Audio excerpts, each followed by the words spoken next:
welcome to Doki Doki Precure. I've been kind of, slacking on this lately, and this time I brought a guest along with Kara. Hi. Yep. And we've been tagging kind of this series here and there on Metanorm. It's, it's an interesting series for me so far. And this episode's going to cover 11 through 17, but we're trying to keep it too long. It's like a lot of episodes to get through. And I guess a breakdown to like the episodes. It's been ranging from like power-ups, new characters introduced. I know with the episode like 12, we get lots of with Mana, and she's teaching someone how to be like a student council president, like her. And like 13, we have a rival with Alice, which is kind of interesting. 14, we had like Rika. She was playing Karuto. It was kind of interesting. I bet you probably like that one. And 15 is like another power-up, which is kind of known Precure. They always get either one or two power-ups in their whole series. And 16, 17 is kind of more like world building with more of the selfish people. You get the new character Regina. She appears. She's like a blonde girl. And yeah, 17 we just aired recently, and that's more about Queen Angie and where she comes from, and the blonde guy named Joe, and they find out he's the fiance of the queen, which is kind of weird. So with that in mind, what do you think of this new Precure series so far? And how does it stack against maybe like small Precure of last season for you, Kara? Well, it started off like really, I guess, random. Like compared to Smile 2, like both of them started off with really random things. The only other Precure that really comes to mind... Okay. Let me just figure out what I'm saying. Go on, Fosh. Oh, no problem. Well, for me, it's like a little bit of Smile, and like you said, it's not... The story isn't maybe not as random. It's probably why I like the new one so far. And for older ones, I've seen a little bit of fresh Precure, and it's kind of... It's taken a lot from that series. I know I've talked to Grizzly Bear on Twitter, and he compares Doki a lot to Fresh Precure on his posts. As for like for Smile last season, I kind of feel Smile is maybe more of a comedy Precure. Yeah. Yeah, no, there's definitely, well, the more recent episodes, there's more of a storyline, but like compared to Sweet, like this is just all over the place. Oh yeah, that's true. I've seen a little bit of Suit, and I've seen a little bit of the original, and all Heart Catch, and yeah, this one's, I would probably rank it maybe, of what I've seen, maybe third or fourth. It's definitely getting a little like slower with the story, but they're getting there now. Yeah, with the new character, it's definitely picking up.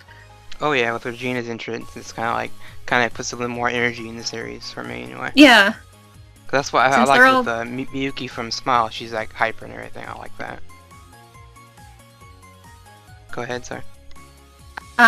Yeah, well, they all became friends really quickly, so there's no... Regina just adds more to the story, I think. Yeah, and her being a villain character, it's funny watching her in like episodes like 16, 17, and 13 when she first appears. You're like, okay, who's this character? Because she's almost dressed like a Precure for me. I was like, okay, this is weird. And she's so friendly with everyone. I'm like, that's kind of unusual for me. Because we're used to these bad guys being a little intimidating at first, but this one's just a kind of oddball. And I guess my next question would be, what do you think has gone through the most character development in these little bit of, like short episodes here we've had? Definitely not Mana, because she's just the same as always. Probably, I'd say Makoto. She's gone from being a loner and she's joined the group, so I'd say that's the most anyone's changed.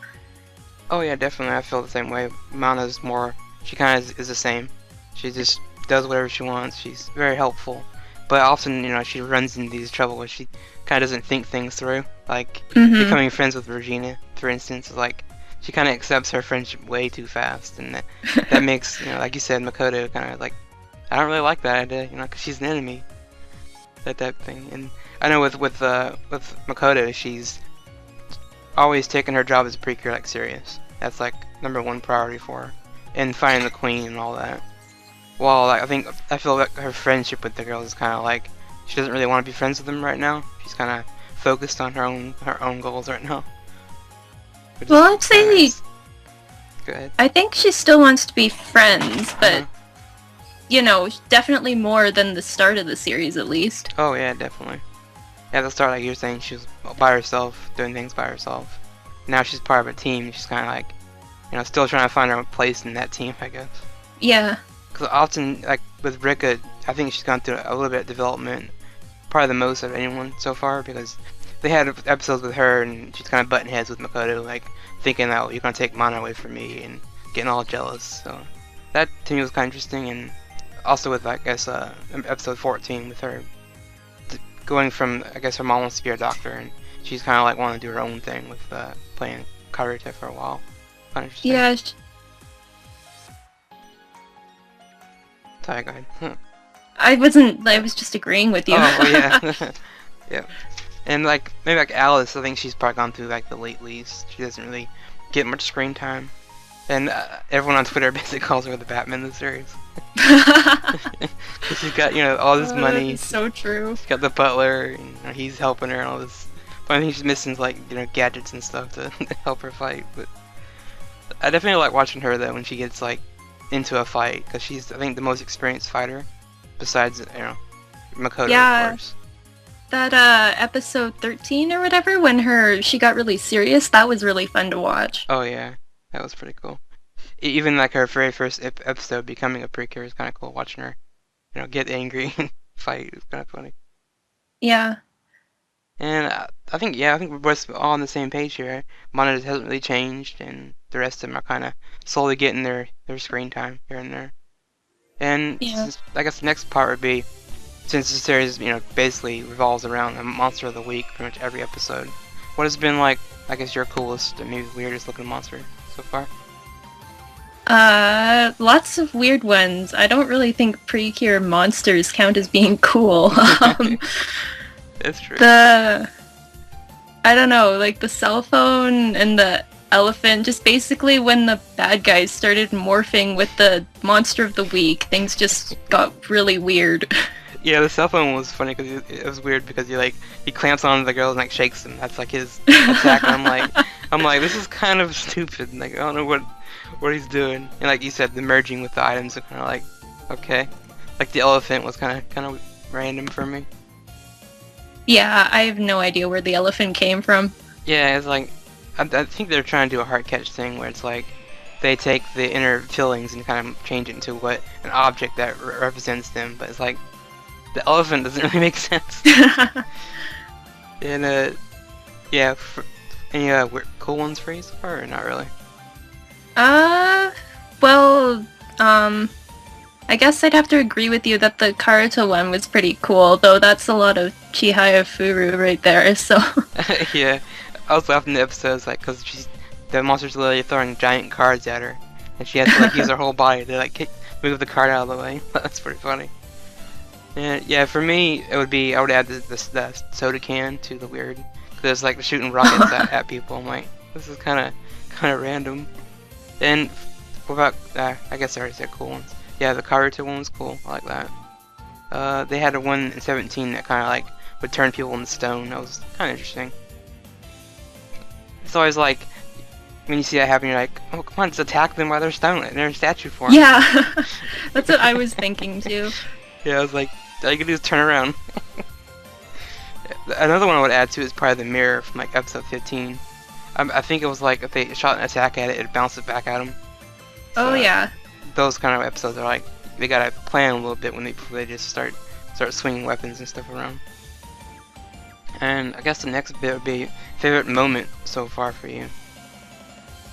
I really liked Regina's appearance. She just showed up and she's made the series awesome so far, so yeah.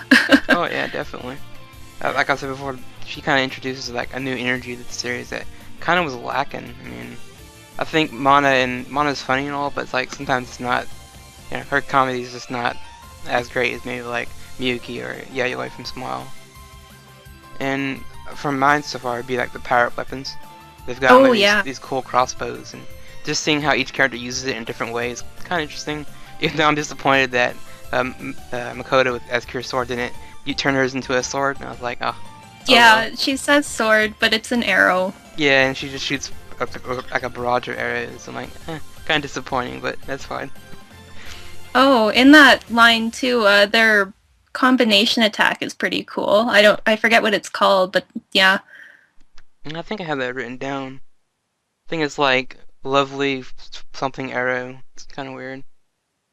I like that too. That and they have that cool animation of them like all standing like a row and they're all doing the same attack. Like Mhm. that's pretty cool. And the last thing I'd probably add in the moment so far, maybe the story is kind of like there actually is actual story this time in this series. Because I felt like Smile was just all over the place. Just, Yeah, yeah. definitely. Until they got to the very The end. Yeah, before this didn't have a story, but now it's starting to come together with everything. Oh yeah, definitely. We're starting to get pieces of the puzzle here. And I guess the last and final part of this would be what are our final thoughts on like I guess the future of this series, like where it's going and things you would like to see happen. Number one, like, how far are you in Sweet? I think I finished that like a long time ago. Okay, cause I'd really like Regina to turn out to be like Kier Muse, where since Kier Muse was like the daughter of the bad guy for that series, I'd really like Regina to join the Precure. Oh yeah, that'd be cool. Mhm. Yeah. I mean, she's halfway there. She looks like one. Oh yeah, when she first appeared, like I said, her outfit kind of matches Kira Hart a little bit. So I was like, huh. But yeah, I agree on that. I would like to see her maybe become a Precure or do the thing with Small Whip. She's like the surprise Precure at the very end. They had that with Candy. Did that at the end of that one. So that'd be kind of cool, like you said. I've seen this done in like Heartcatch did it with kind of, well, not really. They didn't really do that. But yeah, Suit's a good example of it. Fresh Precure does it. They have a villain who eventually switches sides, helping them out and becomes a Precure. Yeah, that's always cool. interesting when they do that. Oh yeah, definitely. Let's see, for what I would like to see, maybe like more, I guess, obvious the story progression between the background characters like Alice, and you know, I want her to get like a solo episode where you get to learn more about her background, even like her parents, because we don't really know about her parents really, other than they're away, I guess. We've seen that a bit with Rika, but not so much with Alice. Oh yeah, I remember that. Yeah, with Rika, yeah, you're right.